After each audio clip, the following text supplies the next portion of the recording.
Welcome everyone who is attending this discussion of Leading with Vision, Imagining a Climate Positive and Resilient MoCo by 2030. I'm Carl Held of the Climate Mobilization, Montgomery County, Maryland, and will be your moderator for this evening. This is our second in a series of regular seminars focused on creating the best possible climate action plan for Montgomery County with the best possible public participation. TCM is a national leader in the climate emergency and the climate truth, that there is an existential crisis unfolding around us, and humanity must change course or perish. Yet we have been living in a trance of collective denial. It's up to us to help society wake up. The TCM chapter in Montgomery County was a catalyst for getting the County Council in December 2017 to unanimously approve a resolution declaring a climate emergency with the strict goal of reducing greenhouse gas emissions 80% by 2027 and 100% by 2035. We also put forth shortly afterwards a 100-day agenda of immediate actions to begin addressing climate change, and recently prepared and submitted to the county a list of 40 key elements to address in the development this year of the county's draft Emergency Climate Action and Resiliency Plan, the eCARP. Before we get started, I want to thank several TCM members who have been instrumental in planning this webinar. Herb Simmens is the primary author of MoCo Climate Positive Vision and will be the lead presenter this evening. Dorcas Robinson and Natalie Wormers are hosting the Zoom meeting and providing technical support during the webinar. And Nancy Wilkerson is our backup moderator if needed. You can see the remainder of the agenda on your screen. Herb will be giving a narrative and talking about the the positive vision. Then we will have brief responses from several local stakeholders in the county, and then have a Q&A session for all participants. And then we'll wrap it up at the end. I also want to mention that the link to the Climate Positive Vision has been placed in the chat box to enable anyone who wants to follow along to have easy access to the document. Now I'd like to point out a few webinar protocol that are following. Please stay muted during this webinar. We have over 100 invite acceptances, and we think we're going to have a large group today. If you're from outside Montgomery County, we'd greatly appreciate it if you use the chat to let us know where you are from and any affiliation. We would love to know who is interested in learning with us. And you can use the chat box at any time to submit questions for the Q&A session later on. We'll also be posting links to key resources in the chat box where you will find info on how to sign up for TCM MoCo newsletters. And we'd like you to participate in a brief poll later during the webinar. And I want to point out for your reference that this webinar is being recorded for sharing, and the link will be included along with some of the key ideas for follow-up actions in an email to all registrants.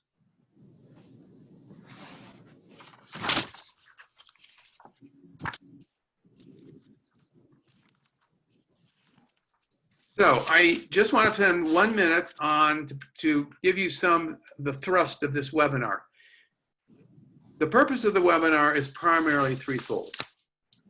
We want to familiarize you with one of the visions, or our vision for how the county can become climate positive by 2030.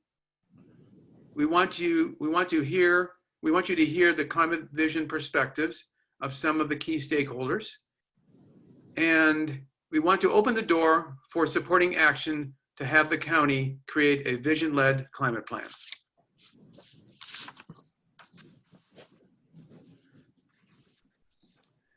So So I'd like to give you a brief introduction to Herb Simmens before he begins his presentation of the Climate Positive Vision. Herb is a founding member of the Climate Mobilization Montgomery County chapter and has lived in Silver Spring for 12 years.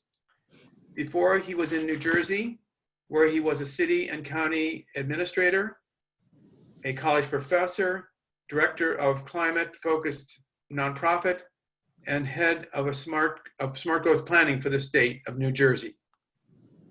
He's the author of A Climate Vocabulary for the Future, published in 2017. So Herb, I'll turn it over to you. Okay, thank you, Carl, and welcome to everybody. I see we have people from Alaska and Iowa and California, and that's exciting to see and hear you. Welcome.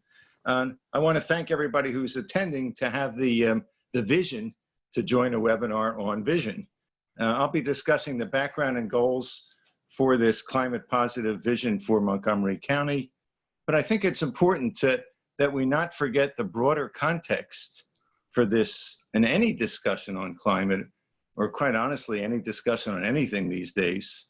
I want to quote Sir David King, who is the science advisor to 4 British prime ministers. Last year he said, "What we do over the next 10 years will determine the future of humanity for the next 10,000 years. Just stop and think about that. 10 years, 10,000 years, it's up to us. Perhaps contrasting sentiment, at least in tone, is the following from the very beginning of the Paris Climate Action Plan. And it starts by saying, Paris is a celebration. To save the planet, you've got to throw a better party than the people destroying it. So of course, that's what you might expect from Paris there. But the question is, can we throw a better party, whether here it's in Montgomery County or in Alaska or Iowa or wherever we are? And I would say creating a compelling and exciting vision for the future is a great way to begin to throw, if not the greatest party ever, a pretty darn good party.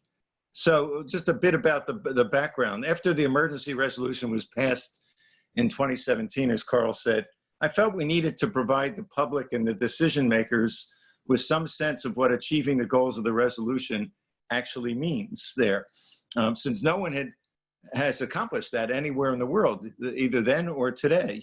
So I started on this vision 2 years ago, a vision of one possible future, not the future.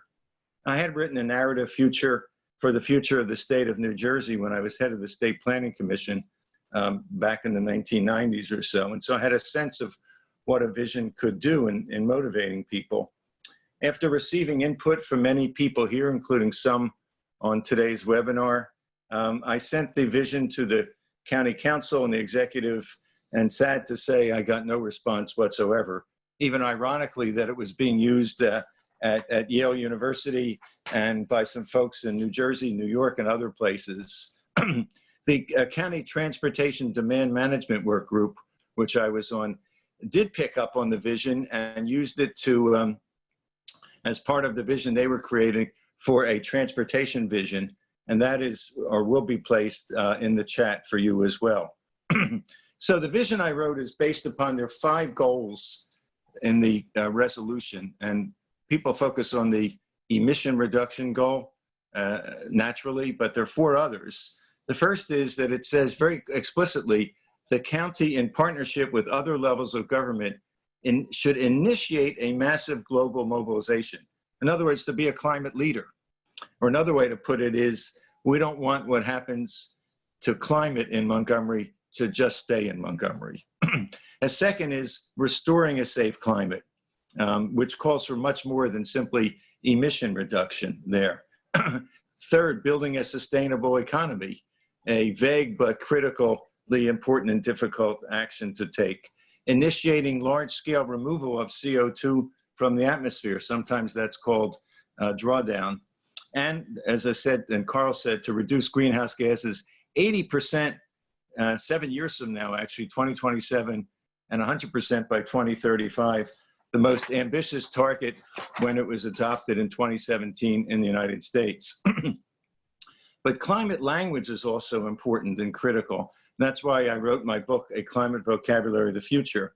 So I've labeled this vision climate positive, both because it's a more positive term than net neutral, but also because it actually means that the county can have a positive impact on the planetary climate and not just a neutral one if it's able to both remove more CO2 through emission reductions and taking it out of the atmosphere than it adds to the atmosphere. So, you know, the word vision, sometimes people don't like it. They think it's kind of corny or whatever. You can think of vision as a story or as a scenario, or even if you want to be heroic, as a quest. I wanted to make the vision detailed enough so that people would see all that needs to be done and how many details need to be gotten right to make it happen, and how it requires the cooperation of virtually every person here in the county there. And I wanted to describe not just the end state, but what are the kinds of institutions, programs, strategies, laws, revenues that were necessary to get us there. And that's one reason why it's, you know, you may have groaned a bit if you were trying to read it. It's 15 pages long, it's quite long. And lots of you have recommended that a shorter version be prepared, which I am happy to do. I chose this to do it as a straightforward vision there. But a vision doesn't have to be a narrative, verbal document. Could have a video format. One great example is the video that Congresswoman AOC made of a Green New Deal called From the Future. It's really compelling and simple, and we're placing that in the chat as well. It's only 7 minutes long, and you might want to look at it, hopefully not during this webinar, but at some point. Let me get back to Paris again. Of course, that's always an enjoyable vision to get back to Paris, even though it's only in my mind right now. There's another kind of a vision that's embedded actually in the Paris climate plan that I haven't seen in any other climate plan. There's some 50 pages of detailed vignettes of the lives of a variety of fictional Parisians, Jacques, Monique, Edward, excuse my absence of a French accent, Camille, and others, in all walks of life, and their lives and emission profiles changed as the plan would be implemented over time. And in fact, the profiles are so intimate and compelling, almost embarrassing to read, that I found myself wanting to get to know them over a glass of Bordeaux at their favorite cafe. So there's lots of ways to create a vision. And while I attempted to write an optimistic, hopefully a realistic optimistic vision, I also focus on the dark side of the climate crisis. The severe disruptions, the mental stress that will be affecting nearly everyone, the unpredictability of the future. And does that sound familiar? Do we have any reference for that these days? So my intent was to create a kind of crowdsourced vision, one where people could read it and create their own links and write a more detailed commentary or exposition on a particular chapter or two. And I really encourage you to do so. And if any of the ideas for the new programs in the vision appeal to you, please reach out to us so we can together work to make them happen. So question is, what happens next in the county? Well, we strongly believe, and we hopefully believe that you will, in a vision-led climate planning process. It simply means we start with collectively creating a description of the future state that we want to bring about, and then we create a plan of action for achieving it. And while it's important to use vision to help market what's coming out of the plan, that's not the same as having a participatory vision developed up front to guide what's in the plan. Yet so far, the county process has been strictly technical. The 5 work groups are explicitly labeled as technical work groups. And while the consultants' work is described as, quote, analysis and modeling, end of quote. And as a result, we have over 800 solid technical proposals and ideas from these work groups. And certainly this work is necessary, but what does it add up to? The county promises a draft plan in 5 months, in November of this year. Yet from now till then, and for the past month or so, there's almost no opportunity, at least announced so far, for any public input into that effort. So there's, as yet at least, no apparent commitment on the part of the county to develop any kind of coherent vision for the climate future of the county. So what we'd like to see is very simple: for the county to announce that this will truly be a vision-led plan. And ironically, the county is also, as many of you know, doing its first major update of its general vision plan in 50 years. It's called Thrive.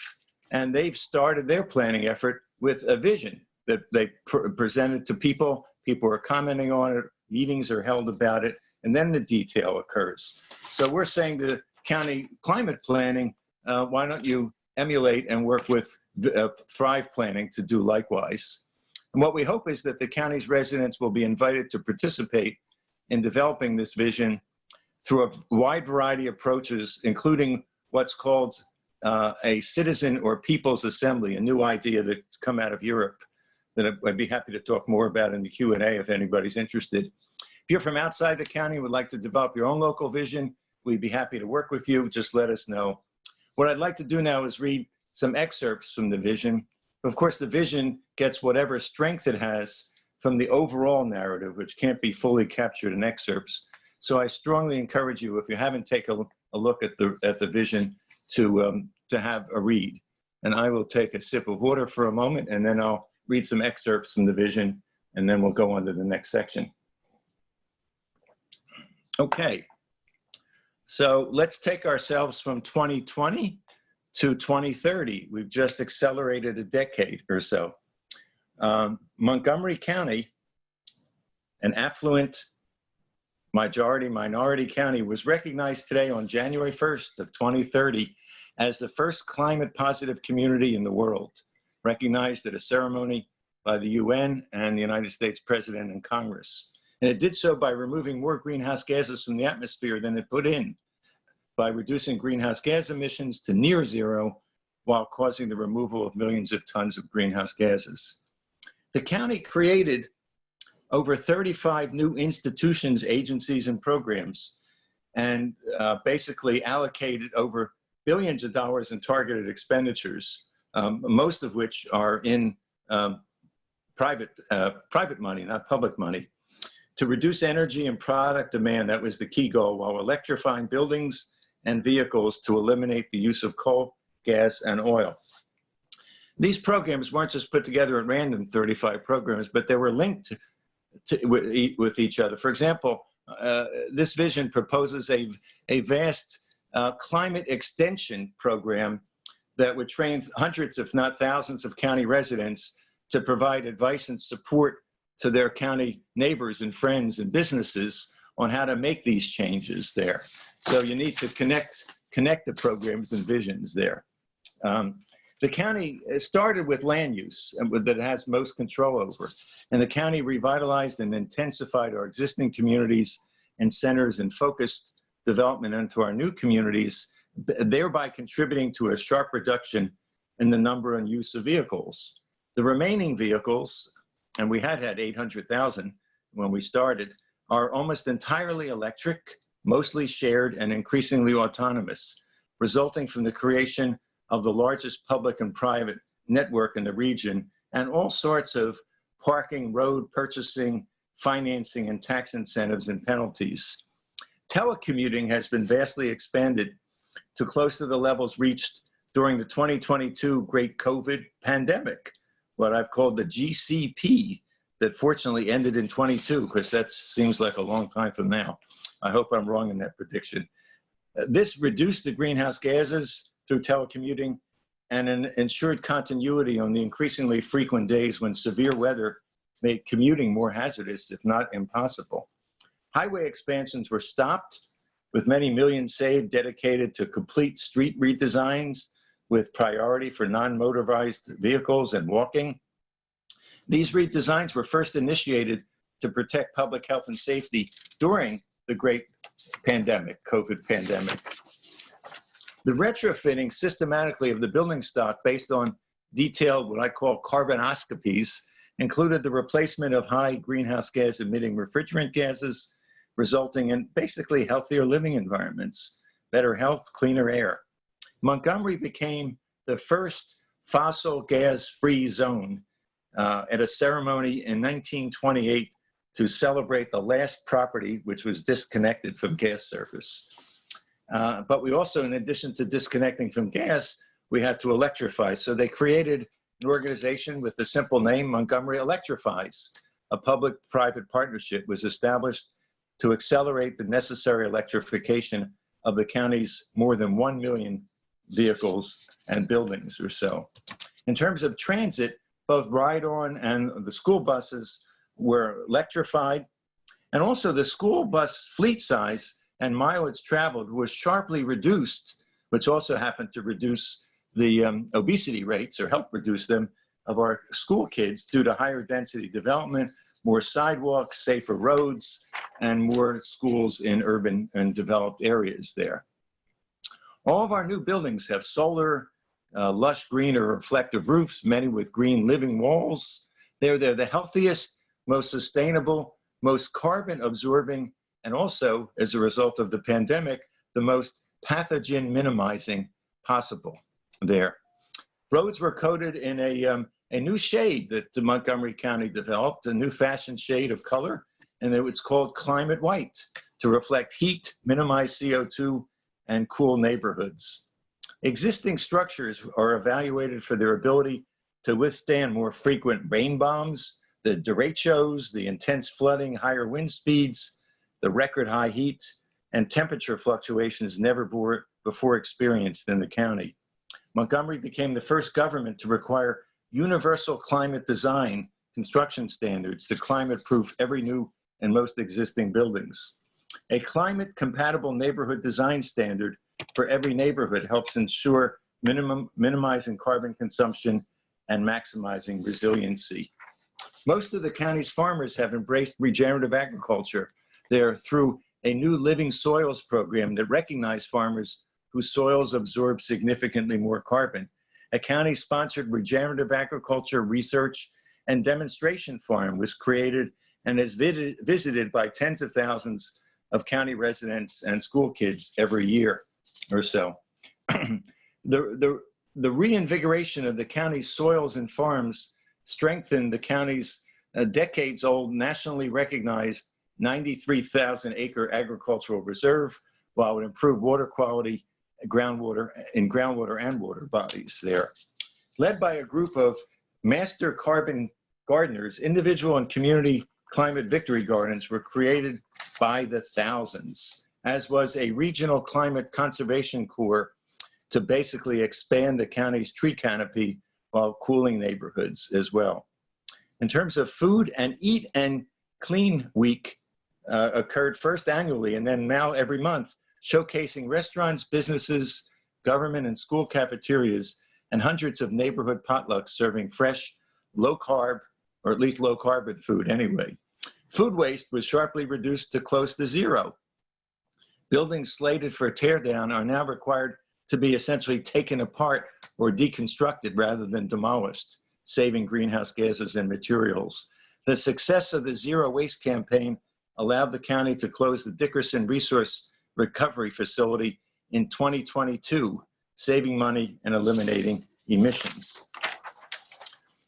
The county reorganized its own government, though. It created what they called a war room there that was staffed 7 days a week with all the best information on the county's program.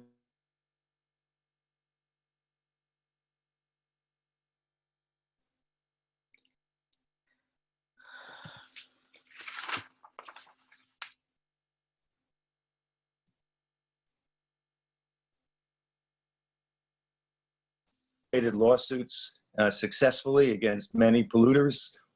But the county also advocated for the creation of a much needed new federal agency. And this was a really critical moment that they proposed a National Institutes of Science. And it was created by Congress in 2022. And given Montgomery's location next door to the district and all of our federal related agencies, the county successfully lobbied Congress to site the neighborhood in a new mixed-use community in White Oak in the eastern part of the county. The Institute now coordinates climate research throughout the federal government, and housing the NIC has made the county the world's leading hub of climate research and has attracted many companies and research institutes of the county, reinvigorating the less advantaged eastern neighborhoods of the county. In addition to the NIC, a Climate University of America, the first full-scale university focused on climate in the world, was developed and recently opened its doors adjacent to the NIC. Nearby, the county's first climatarium, hosting exhibition halls, meeting space, and an interactive educational and climate simulation center, draws visitors from around the world. Altogether, these new and other climate-related programs have created over 30,000 unionized, well-paid jobs. But the county recognized that other means of atmospheric carbon removal besides agriculture was necessary for the restoration of a safe climate, because a safe climate requires CO2 concentrations to drop to under 350 parts per million, and they're now way up at 416. Therefore, the county decided to proactively invest in companies to developing safe and promising approaches to removing this CO2 through such technologies as carbon air capture, carbon mineralization, marine permaculture, biochar, synthetic limestone, and seaweed farming. And at the same time, however, the world changed, and not for the better.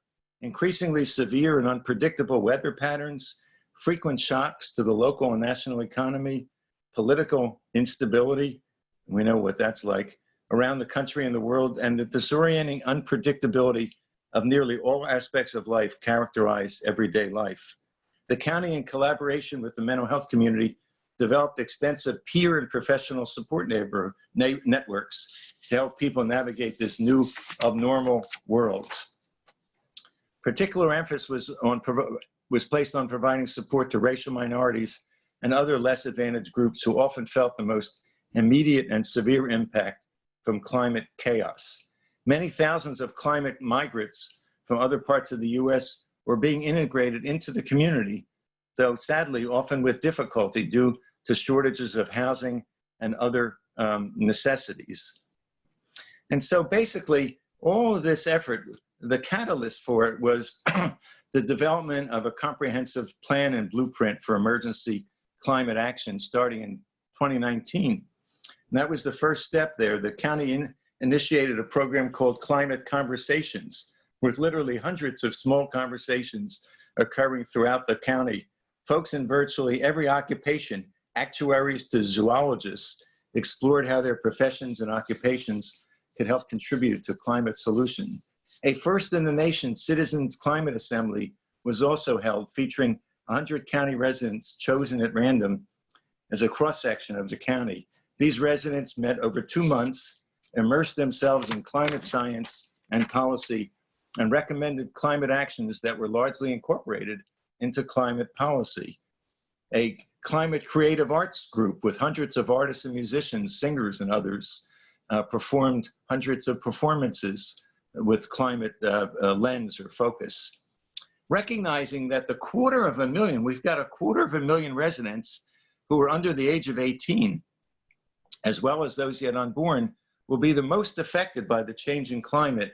A first in the world climate trustee law was passed that required the appointment of a trustee by the county whose only job and responsibility is to represent the interests of young people and future generations. The first of many recommendations made by the trustees resulted in the appointment of a young person to every county board and commission and the lowering of the voting age to 16 in county elections. Each year, a Young People's Climate Assembly was convened with over 1,000 youth recommending climate action and policy. At both Montgomery Public Schools and the college, the curriculum was shaped around climate, since virtually every subject and topic has a climate dimension. As a result of the establishment of a program called Montgomery Learns Climate, in 2021, our students are the most climate cognizant in the country, enhancing their ability to function in this new climate era, while preparing them for both the many new climate disciplines, occupations, and careers, as well as the stresses, dislocations, and shocks to come.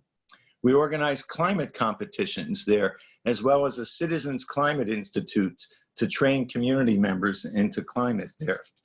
And the end result of the plan was a plan with the name A Healthy Climate and a Prosperous Montgomery, which is prominently displayed on every county website.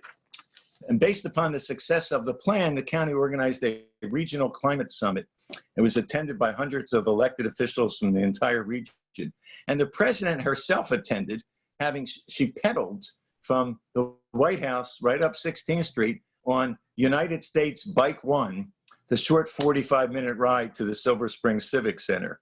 And while there, she announced a dramatic initiative to transform the planet to climate positive in a decade. But the county recognized that we needed state and federal action.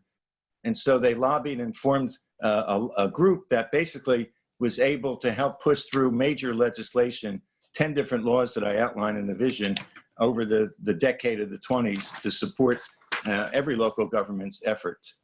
But when you're reading this, you're probably saying, well, this sounds great, but what about who's paying for it? Rebutting the cries by many that such a transformation was unaffordable, an innovative strategy to finance this transformation led to the existing nonprofit Green Bank becoming a full-service public green bank, the Montgomery County Green Bank, which sold millions of dollars of small denomination climate victory bonds in its first days of operation. Financing also came from a 1% for climate voluntary contribution program called Climate One, and a tax on very high income earners that was called the Robin Carbon Hood tax were also put into place there, as well as a United Climate Way campaign there. And as I mentioned earlier, there was a citizen extension service formed to basically provide guidance and education so county residents and businesses could make this transformation. So basically, the country's first in the world climate transformation resulted in a planetary reduction in greenhouse gases many times larger than the county achieved within its own borders, larger even than the greenhouse gas emissions of many states as a result of its efforts to leverage its activities, as well as through the powerful example of its integrative and innovative suite of strategies. Montgomery County's leadership has essentially unpaved the way for governments throughout the country and indeed the world to restore a safe planetary climate, better manage the climate shocks we increasingly experience, and demonstrate that it's more than possible to meet the One Generation Challenge program that was proclaimed by the United Nations in 2020 as necessary to achieve a stable climate and a greener planet. And with that, I will turn it back to Carl. Thank you, Herb, for that great presentation. So you can see on your screen now a list of respondents that are going to provide their perspective and ideas related to this positive climate vision and climate action. And I'm going to briefly introduce each one of the respondents before they begin. Just a reminder that you can enter questions in the chat for Herb or any of the individual respondents for the Q&A session that follows. So our first respondent is going to be Rosie Clemens Cope. She is 11 years old. She is a rising 7th grader at Powell Middle School and a founding member of MoCo on Climate, a local student group advocating for local policies related to climate change. Rosie has been leading weekly Fridays for future events at her school since the 5th grade. Rosie?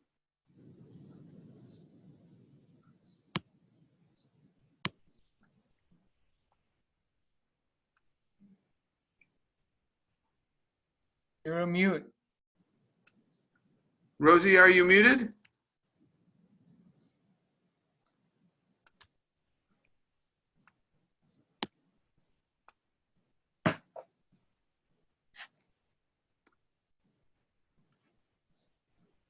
Can you unmute yourself?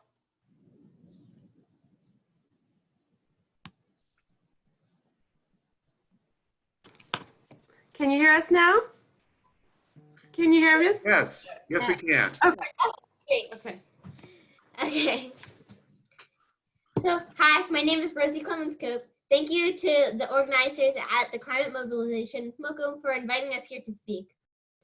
A lot of our attention in Montgomery County is focused on addressing the deadly coronavirus emergency, but we are here to speak about another emergency that is going to destroy the futures of all children in the county, the climate emergency. The county climate vision document that you are here to discuss and that was shared with me is a bold, inspiring vision. Electrification of the county is eliminating corporate polluters are the most important pieces to me. And I'm inspired by the idea of a new school curriculum centered around climate science, as well as environmental justice, so that every kid has a strong understanding of the climate crisis and a science-based understanding of what it is going to take to address it. Kids need to understand things like the global carbon budget, and they need to know the difference between policies that will end the climate crisis and stuff that's good, but not enough. And we especially need students to think about the connection between climate justice and poverty so that they can understand our future, which includes climate migrants and massive changes in the economy. We can't wait for state or national leadership. This is the biggest crisis of our generation, and we need leadership now. So that means bold local action. Our county can and must be a model for community leadership. We know that the greatest impact in Montgomery County will be on the people who are most vulnerable, like kids and low-income workers.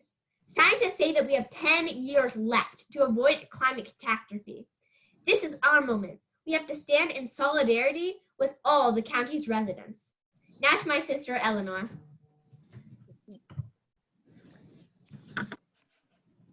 Hello, I'm Eleanor Clemens-Cope, Rosie's sister, and I also read the County Climate Vision, and it is ambitious, it is inspirational, and is what we need to save our futures on the planet.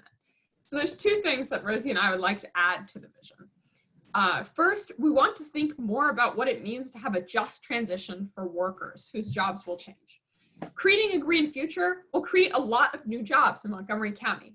And we want to think about the people who currently work in high emissions industries who will need those new jobs. So the vision has to include, and we want to help design, a massive retraining effort, county support for a government jobs guarantee, and livable wage union protected jobs for everybody. So that's the just transition. And then second, the vision does an amazing job envisioning inspiring results, and we would love to see more about the process getting to those results, because it is in an equitable process that we can ensure equity of outcomes. It is inspiring to be with all of you who are leading the changes. I was on a call just last night with 85 youth from the Sunrise Movement talking about a national racially equitable Green New Deal. And it is inspiring to think of how hard kids and adults are working towards environmental justice. Engaged people change the world, and we are excited to be a small part of this county effort.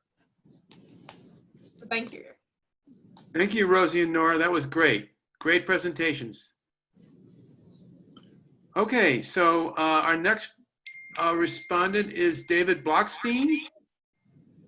David is a PhD and an ecologist and conservation biologist with more than 30 years of natural leadership at the interface of science and environmental policy, and the coordinator of the County Clean Energy Technical Workgroup. David? Thank you very much for having me, and thank you, Herb, for the vision. Let me just actually begin with the correction. I'm not the coordinator for the County Clean Energy Work Group. I'm a member of that work group, but I'm speaking for myself. One of my favorite quotes is from Richard Cizik, the former vice president of the National Association of Evangelicals. And Richard has said many times that vision without strategy is hallucination. I think it's pretty clear that nobody is going to accuse Herb of that kind of hallucination, of vision without strategy. But my concern is actually the opposite, that within what we've just heard and in the document that we've seen, that it's hard to see the vision for the strategy. It's hard to see through 36 new agencies and programs, 10 new laws, all of these activities to say, what is life going to be like for the people who live in the county? And I think that's where we need to go, not necessarily a climate positive vision, but a positive climate vision for the county. In our little city of progressive city of Tacoma Park, Maryland, we've pushed forward on some very ambitious vision statements and goals, but what we found is that many of the members of our community are concerned about, well, what's the impact on them? And so I think the vision has to really, a vision has to be focused on the individuals who live here. That it has to focus on, has to address the questions of homeowners and renters and young and old and black and white and brown and every shade. They want to know, how am I going to live? How am I going to be able to, what kind of jobs am I going to be able to have? How am I going to get to my job? How are my kids going to get to school? Where am I going to get my food? What is my health going to be? And really importantly, how much am I going to pay for this? And I think unless we put a vision forth that really is focused on the individuals who live here, I don't think that we're going to be able to get there to the place that we need to be. So I thank you for the start, but I think we need to focus in on the people. Thank you, David. Very insightful. Thank you very much. Okay, the next respondent is Ramon Palencios Calvo. Ramon is the Deputy Executive Director of the Maryland League of Conservation Voters. Ramon joined the Maryland LCV in 2014 and soon after launched CRISPA Maryland, a Latinx outreach and organizing program. Ramon?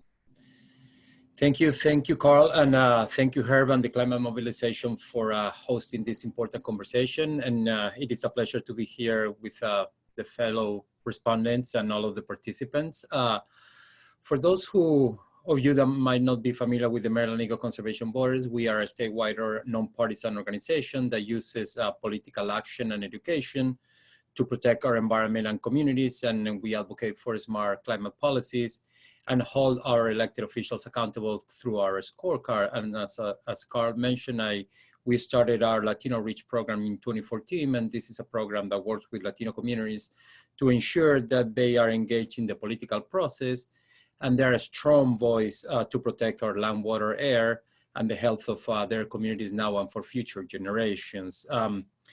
Herb, thank you so much for your inspiring vision. I don't think it's corny whatsoever. I think it's beautiful and inspiring, and that's what everybody needs to read. So we are at a critical time now, right? We in terms of the climate emergency resolution, it has been more than 2 years ago, and we still don't have a plan. But we are also at a critical time as a society, right? We see how people are taking to the street their frustrations, demanding justice and equity, and the end of systemic racism. This systemic racism that has led to unfair and unjust policies and has turned also a blind eye to the impact of toxic pollutants in some of those low-income, low-wealth communities and communities of color. Also, for instance, in Montgomery County today, Latinos account for more than 2/3 of new COVID infections, even though we're just 1/5 of the county's population.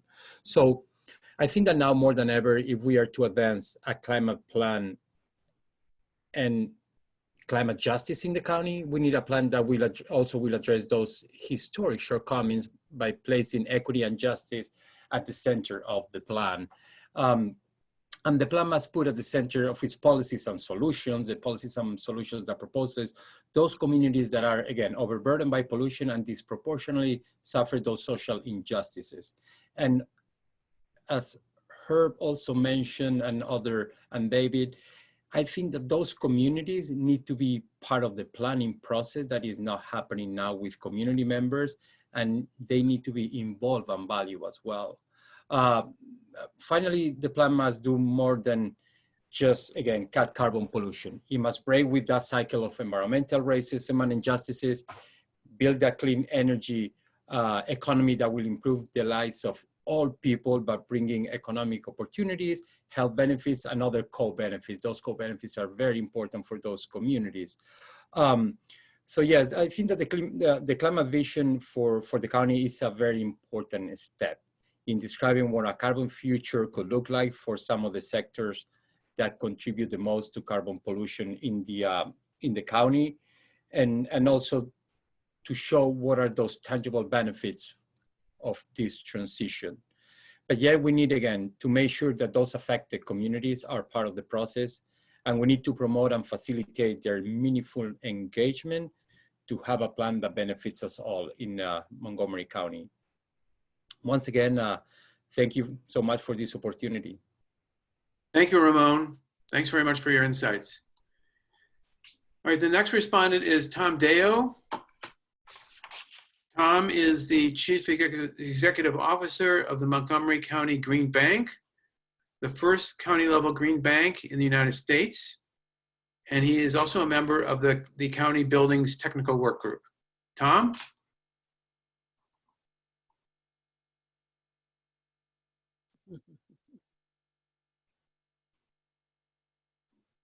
Tom, can you, are you muted?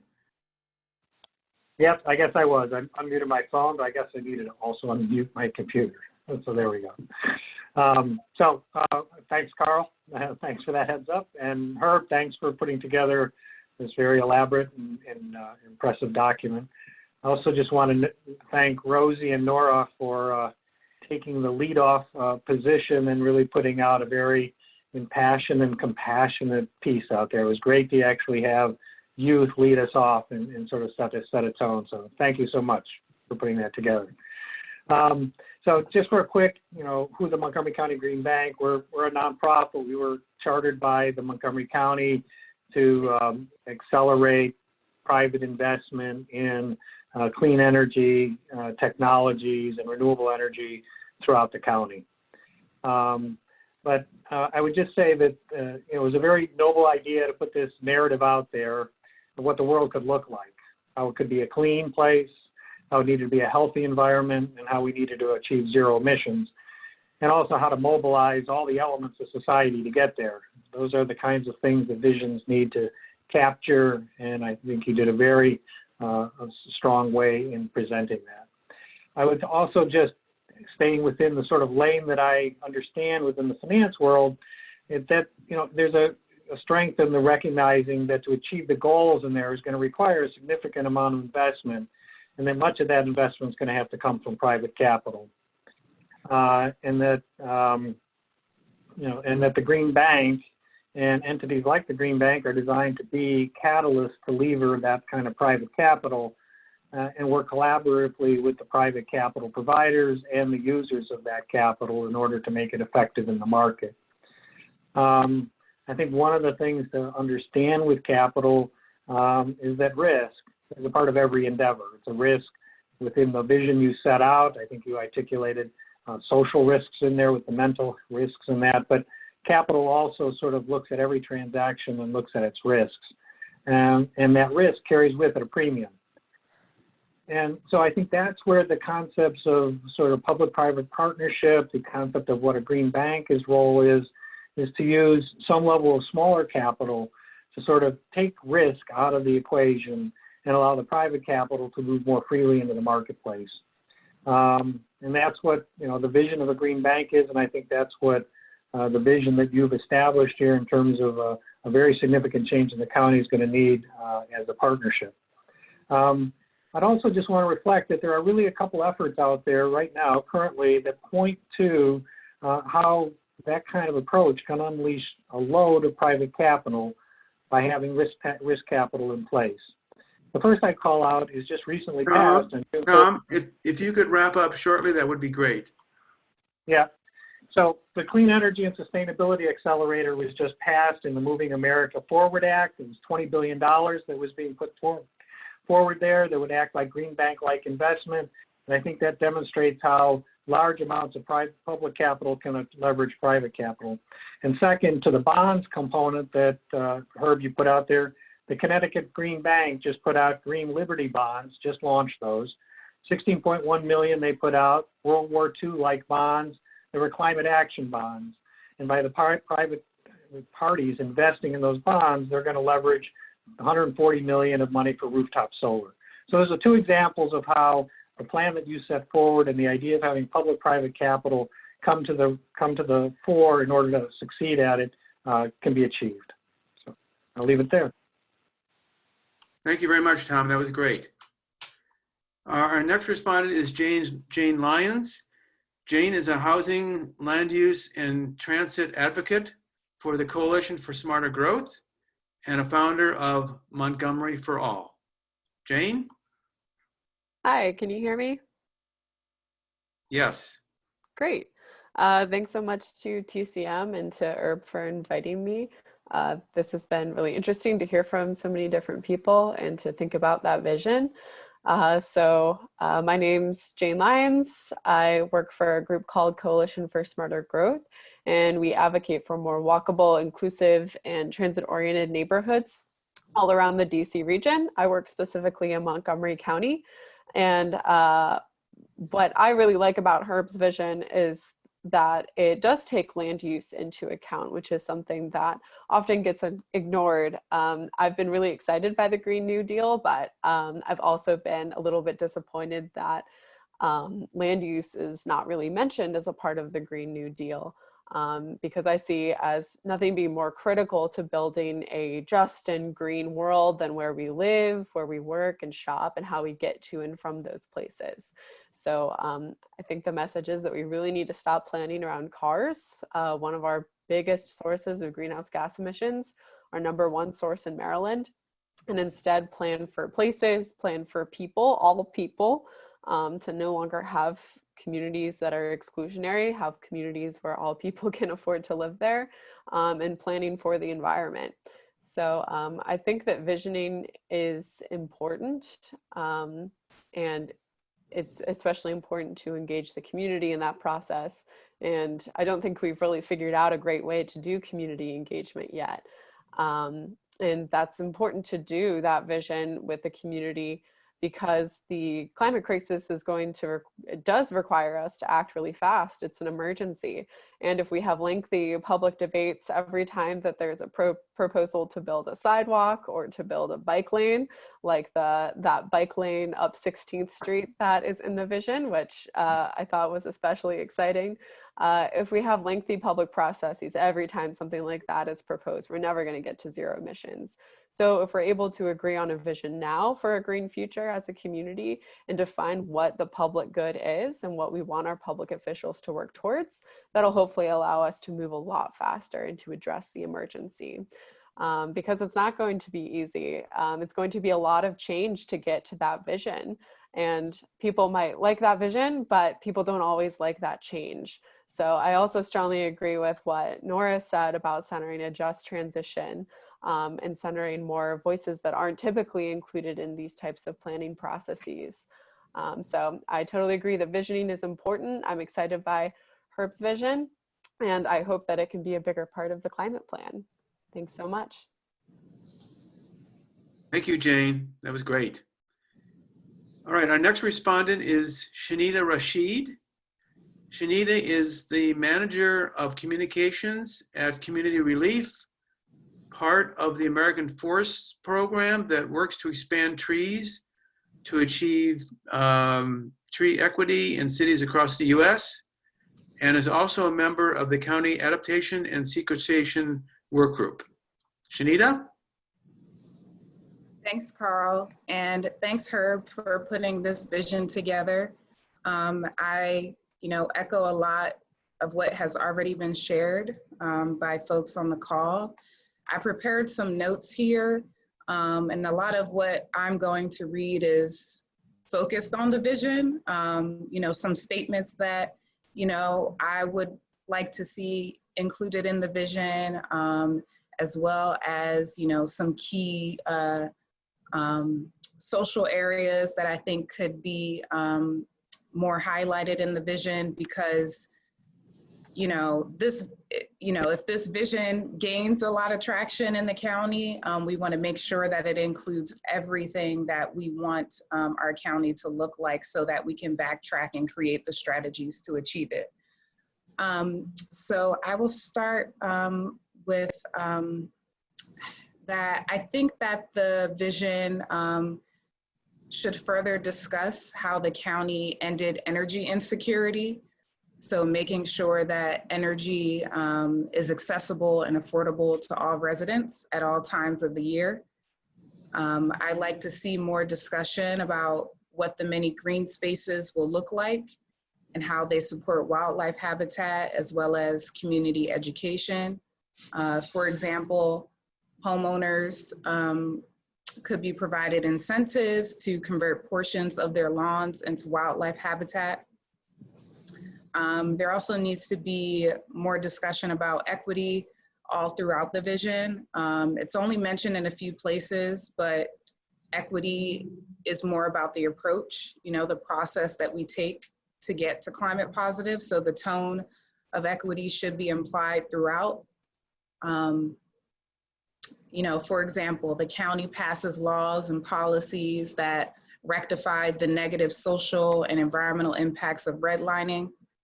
All county decisions are considered through a robust health and equity framework and processes. This process includes consultation with neighborhood climate ready groups that are led and organized by people of diverse backgrounds, ages, and ethnicities.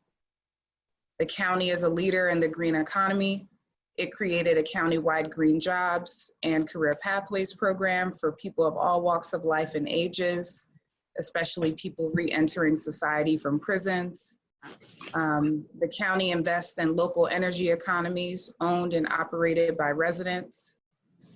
The county reduced housing and job insecurity by a certain percent, providing livable wages for all county residents regardless of citizenship status.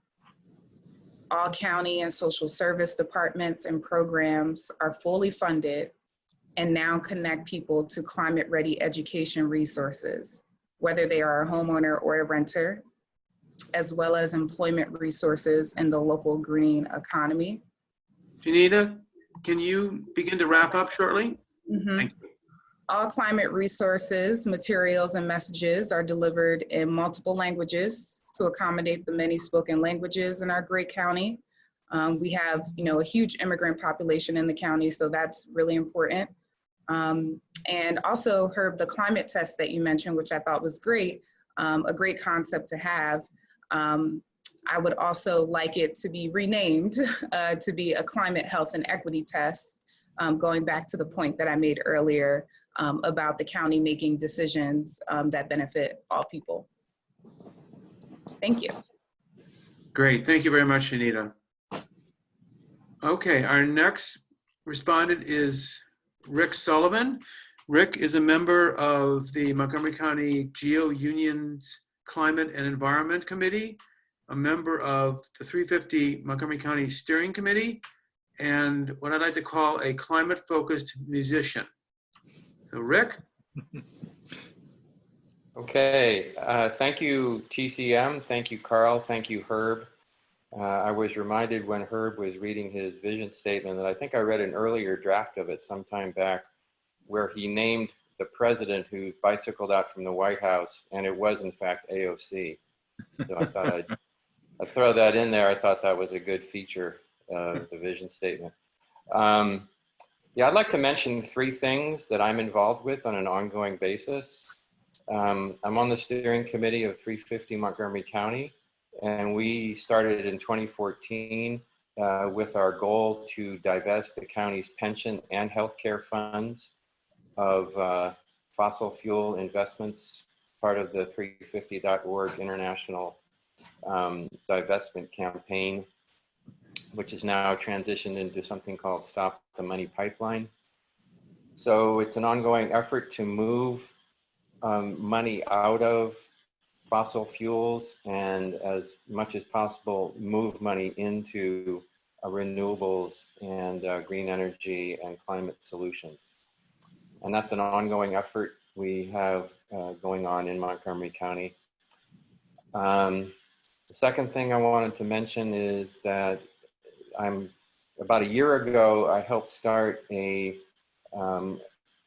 climate committee at the Montgomery County Government Employees Organization, UFCW, Local 1994. I'm a retired county employee. I was a shop steward at McGeo. So we have a McGeo staff advisor, and we have rank and file members on our climate committee. And we were able this year to use an approach called bargaining for the common good to begin to interject climate elements into the bargaining process between the union and the county. We got new language in the contract on telework, on employee transit subsidies, and also forming a management union climate committee. So we were very excited that we were able to get all those elements into a contract that has now been ratified and will become the contract that the employees work under for the next 3 years. But we want to continue expanding that effort to include also a just transition for any workers, whether in the county workforce or outside of the county workforce, that are affected by the transition to a climate-friendly economy. Then the third thing I wanted to mention is that, as I guess Carl mentioned, I'm also a musician, and I'm part of a climate themed band that consists of the president of 350 MoCo, Jeff Weisner, who's a bassist for the National Symphony, and also a wonderful singer-songwriter in the region named Kippen Martin. And we have written some original music and also found some repertoire that we really like that's climate themed.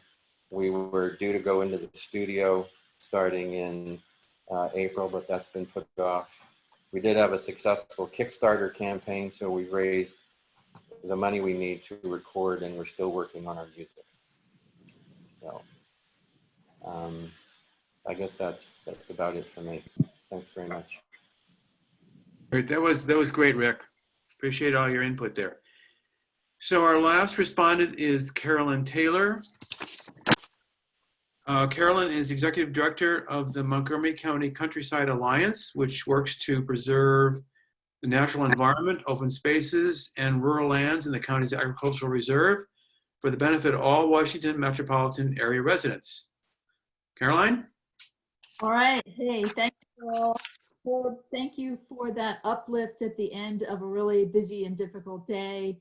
And Rosie and Nora, I was smiling broadly. And to my other co-respondents here, I took quite a bit of notes. In fact, Shanita, you covered some of my issues. Thanks for that. It makes it briefer for me. Everybody, several people reading quotes. I'm going to read from Wendell Berry here, and anyone who's ever gotten an email from me has seen this one. Whether we and our politicians know it or not, nature is a party to all our deals and designs, and she has more votes, a larger memory, and a sterner sense of justice than we do. And so with that, I would highly recommend that whatever we advance in terms of vision and action, we utilize our green infrastructure. We stop taking advantage of it, we advantage it. That in the actions that we project ahead, whether it's through Thrive 2050 or the various other master plans and land use changes, that we look at how it will impact our natural systems, but importantly, what those systems will do for us in terms of meeting our needs, whether it's drawdown, whether it's local food production, whether it's our well-being. And that's where people live. We have to stop looking at green space as something that we need to get in a car and go to. These green spaces need to be where we live, mini forests. And I'm not talking about artificial turf. They have to be meaningful green spaces, and we need to retrofit those. And those are job opportunities for people. one other quick, and I know I'm wrapping up now, so I don't want to take a huge amount of time, but one of the other things that I would love to see reinstituted in our schools is an updated climate-centric version of home economics. People need to be reminded how to produce food well. They need to be taught about how they can grow food where they live and get that back into the classrooms. That's one of the things when I ask farmers what they think we need in the county, and several of them have said home economics. And lastly, because well, actually not lastly, who is it? David needing to be people-centric. And I believe that we can be over homeocentric. We have to be people-centric with regard to advancing the things that we're discussing here and beyond. And we found out when we were discussing zero waste and how to advance zero waste in the county. I was on the working.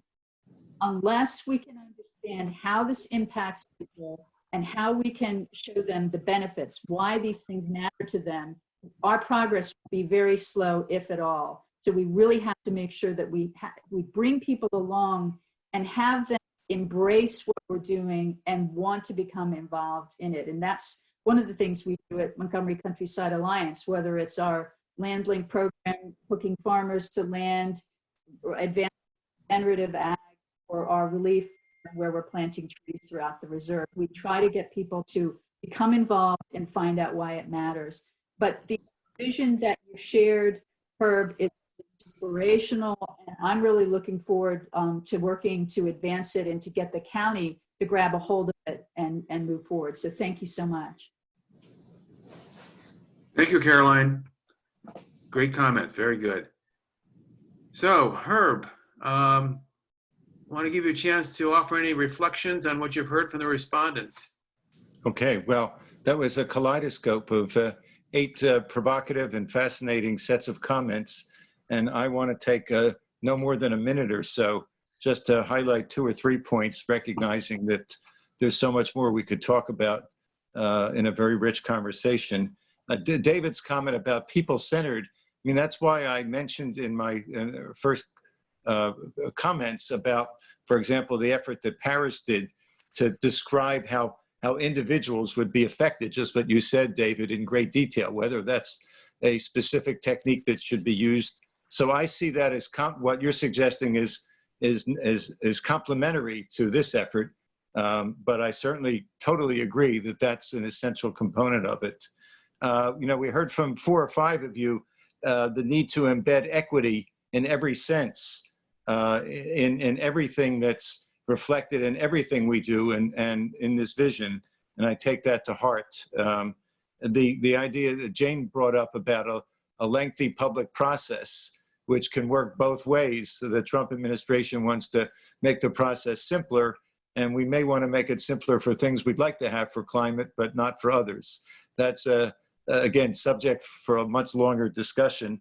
I like Shanita's idea of a climate health and equity test. And I love what Caroline said about food economics. I wish I had learned that when I was in school. So I will turn that back to you, Carl. Thank you to all 8 of our respondents. Thank you, Herb. That was great. So we are going to start the Q&A session. You will notice some pop-up of some poll questions, a couple poll questions we'd like you to participate in and respond to as we start the Q&A session. And that will be up on the screen for the remaining of the Q&A session, so you can answer, and we'll share results at the end. So we have about 5 minutes away from our end, our targeted end, and I will do a short wrap up of 8:45 in 5 minutes. But if there's still questions in the chat box, those who are interested can remain in the Zoom meeting to continue the Q&A session after my wrap up. So let's start with the questions. So the first question I have is from Doug Boucher. Can you clarify whether the climate positive vision requires achieving 100% renewable energy production within the county? Some have argued that we don't need to do that. Others that others outside the county can produce renewable energy and we can import it from them? My answer is that the vision is agnostic on that question. I feel that's something that requires both a technical review and also, other deeper analysis than I didn't want to just sort of be arbitrary and say, I mean, I can give you my personal opinion, but I'm not sure that's that valuable. But related to your question in terms of inside and outside the county, what I tried to emphasize throughout most of the vision is that Montgomery County should not just focus on what's inside the county, because people tend to forget, unlike, say, water pollution that's very local, if you are able to reduce an emission, it doesn't matter whether we reduce it in Siberia or Silver Spring, it's going to affect the Earth's climate just the same. And so the county needs to look for opportunities to leverage what it buys and what it does and what it invests, whether it's inside or outside the county. So I don't know if that's not a direct answer, but I'm agnostic. Okay, thank you, Herb. The next question comes from Matt Polsky. Building on the conversation point, a lack of vision or appreciation for the importance of one is a barrier to productive ones.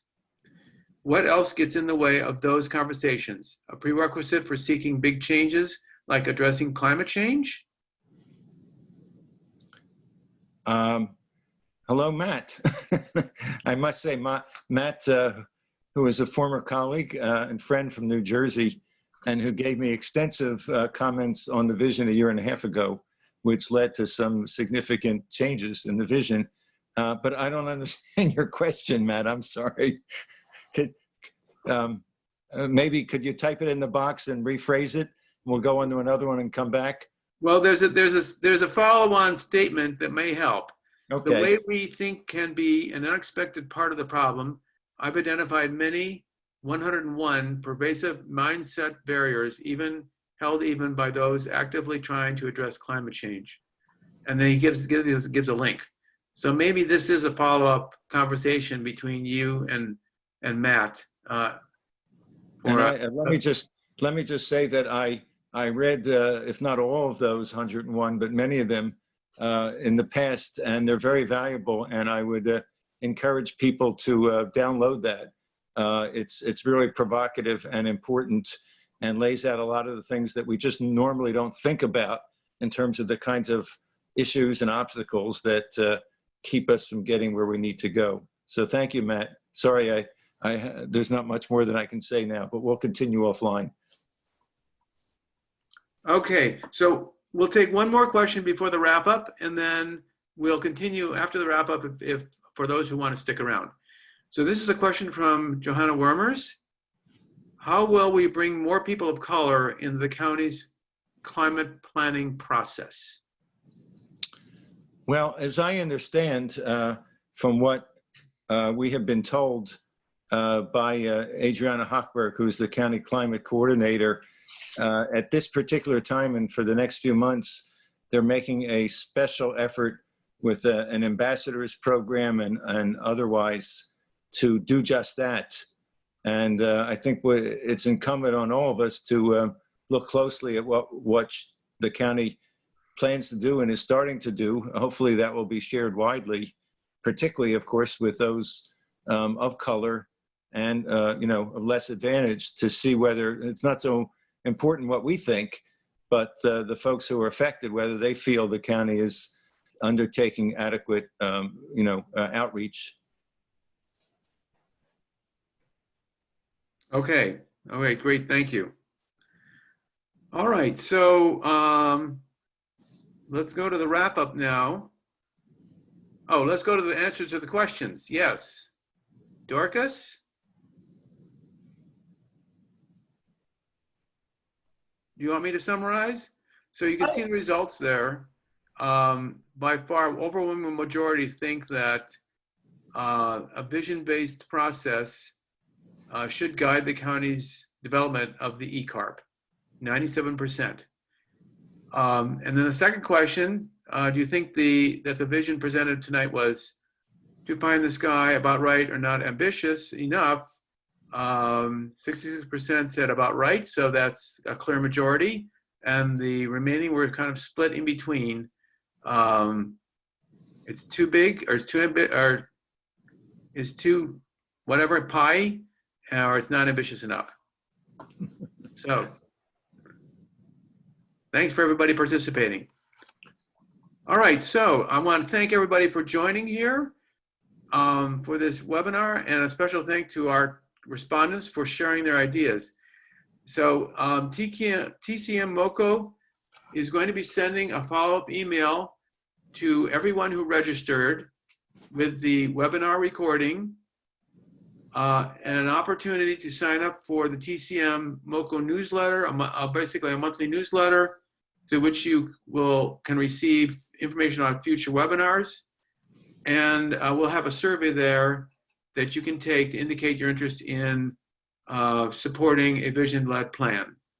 So thank you everybody again, and have a great evening. And